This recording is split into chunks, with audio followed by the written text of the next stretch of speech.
Saudara, kita tidak bicara tentang Maria di Matius pasal 28. Tapi saya mau mengajak saudara untuk belajar mengasihi Tuhan dari Maria. Bagaimana berkorban bagi Tuhan, itulah seperti yang dilakukan oleh Maria. Saudara tidak baca di surat-surat Paulus itu, cerita itu. Karena surat Paulus sudah lewat, sudah bicara tentang kebangkitan dan kenaikan Tuhan Yesus di sorga. Dan janji-janji Tuhan di sorga. Tapi kalau mau belajar bagaimana mengasihi Tuhan, mari lihat dari Maria. Ketika Tuhan ada di kayu salib dan dia lihat anaknya. Dia lihat Tuhannya, yang itu anaknya juga. Darah dagingnya ada di situ. Dan anaknya bilang, ibu, inilah anakmu. Ada orang lain yang akan mengurusmu. Saudara tahu sakitnya? Ketika anaknya tergantung di kayu salib. Saya baru bilang ke mama saya, "Ma, saya mau pergi melayani Tuhan. Saya akan pergi melayani Tuhan." Dia cuma lihat saya, "Kamu pergi. Dan jangan balik. Kalau kamu melangkah dari Mesir ke Kanaan, jangan balik ke Mesir. Kamu pergi dan melayani Tuhan." Ketika saya tiba di pelayanan, saya tulis surat. Bagaimana keadaan mama? Dia bilang, "Kamu tahu ketika kamu pergi, mama menangis." Kenapa? Mama pikir kamu cuma melayani di tempat yang enak. Ternyata kamu pergi jauh ke pedalaman. Ternyata kamu pergi jauh. Tapi tidak boleh balik. Saya tahu, oh ya, orang mau melayani Tuhan aja, diantar dengan air mata. Gimana ini? Anaknya di kayu salib. Sakit sekali, saudara. Jadi, kalau ada orang tidak menghormati Tuhan, belajar dari Maria. Penting sekali ibadah Paskah ini, saudara. Di hari raya Paskah ini penting sekali. Kenapa? Supaya kita ingat lagi tentang pengorbanan Tuhan Yesus. Setelah Tuhan Yesus dikubur, Maria datang di situ dan dia lihat kubur Tuhan Yesus. Mereka bersama-sama dengan Yohanes. Dan ada juga murid-murid setelah hari Sabat lewat, pasal 28, Matius 28 ayat 1-10. Setelah hari Sabat lewat, menjelang menyingsingnya fajar, hari pertama minggu itu. Hari Minggu maksudnya. Hari Minggu.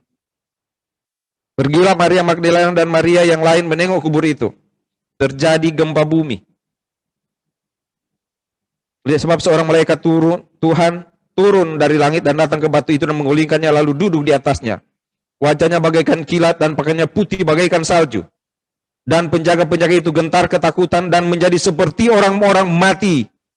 Akan tetapi malaikat itu berkata kepada perempuan-perempuan itu, "Jangan kamu takut, sebab aku tahu kamu mencari Yesus yang disalibkan itu. Ia tidak ada di sini.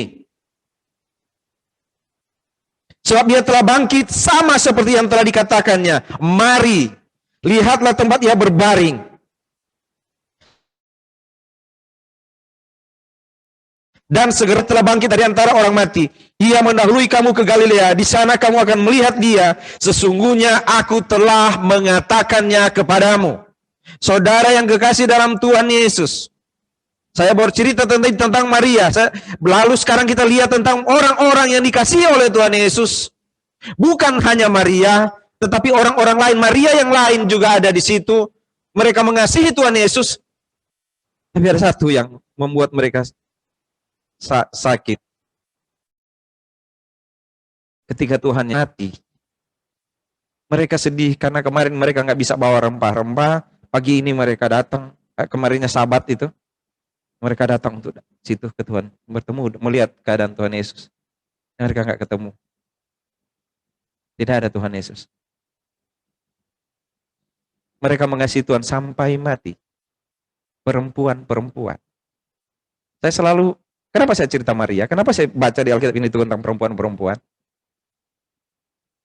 Karena gereja itu maju kalau perempuan-perempuannya maju. Sudah baca di Alkitab? Maaf bapak-bapak. Maka jangan halangi bapak, ibu-ibu.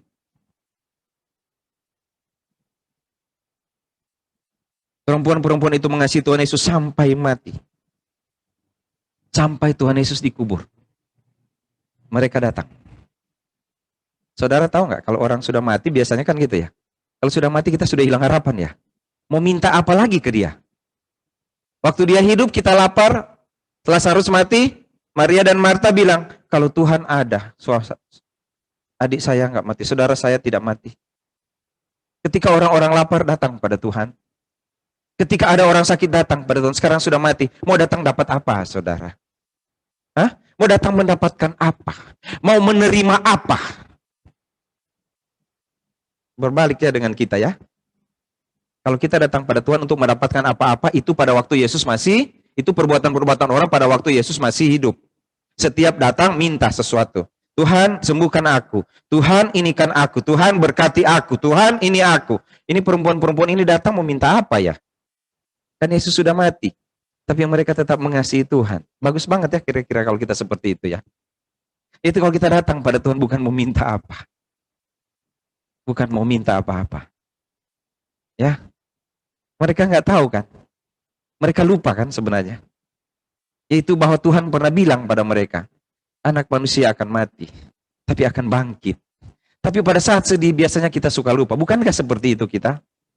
Kalau kita lagi sedih kita suka lupa sesuatu yang Tuhan katakan. Yang kita ingat cuma kesedihan kita. Apalagi dia tidak ada. Hari-hari ini saya banyak air mata memang. Ya. Nggak tahu kenapa. Terlalu melo kali. Tetapi setiap kali berpikir tentang Tuhan yang menderita. Kenapa kita berani sekali ya kalau menderita dikit langsung mengeluh ya. Baru menderita dikit. Aduh Tuhan, kok begini nih hidup? Bayangin kalau Tuhan bilang begini. Baru begitu. Hanya segitu. Mereka datang pada Tuhan bukan minta apa-apa. Mereka cuma mau datang pada Tuhan untuk memberikan sesuatu pada Tuhan. Mau rempah-rempah mereka, saudara. Mereka datang pada Tuhan.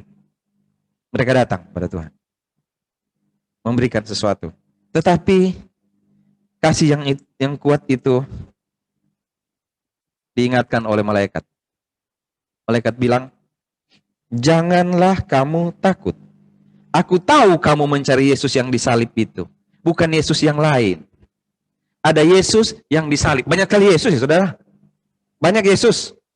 Tapi bukan Yesus yang disalib. Saudara, kita mengasihi siapa? Mengasihi Yesus yang disalib. Artinya kan kita mesti tahu kita mengasihi Yesus yang menderita bagi kita. Bukan mengasihi Yesus yang selalu memberikan apa yang kita mau.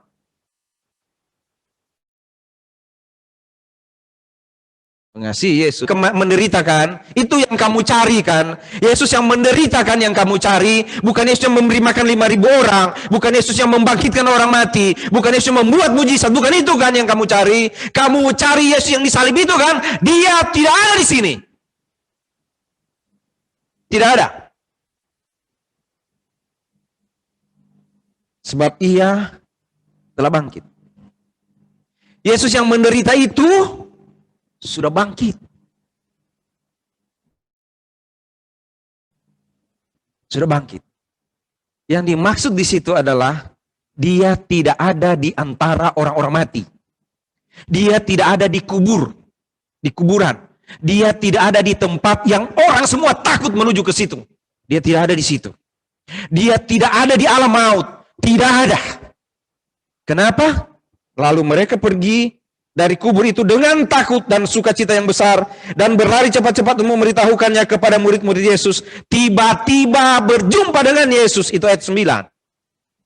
Yesus tidak ada di kematian, tapi Yesus ada di jalan di mana engkau pergi.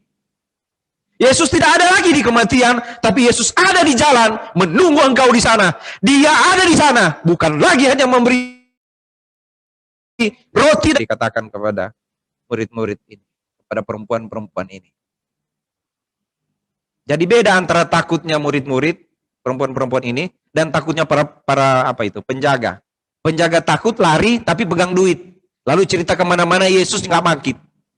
Perempuan-perempuan ini lari, sukacita, cerita. Saudara lihat? Ada dua yang terjadi waktu Yesus bangkit. Penjaga ketakutan, perempuan-perempuan juga ketakutan.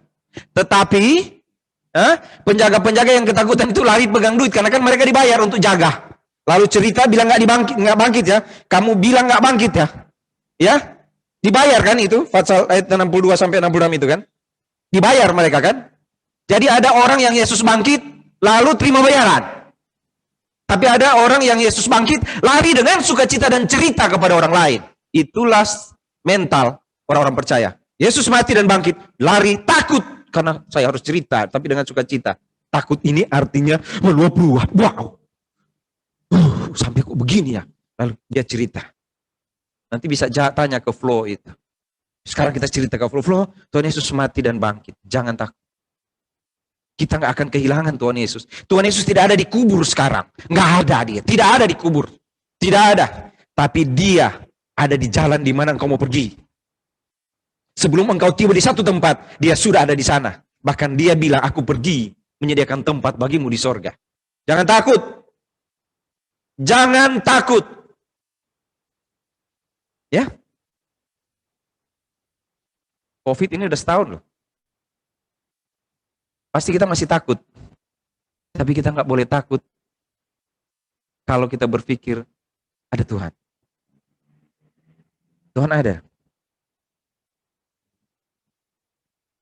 Malaikat-malaikat itu berkata ke perempuan itu, janganlah takut. Saya sudah sampaikan di awal tadi. Sama kata itu ketika disampaikan kepada Maria, jangan takut Maria.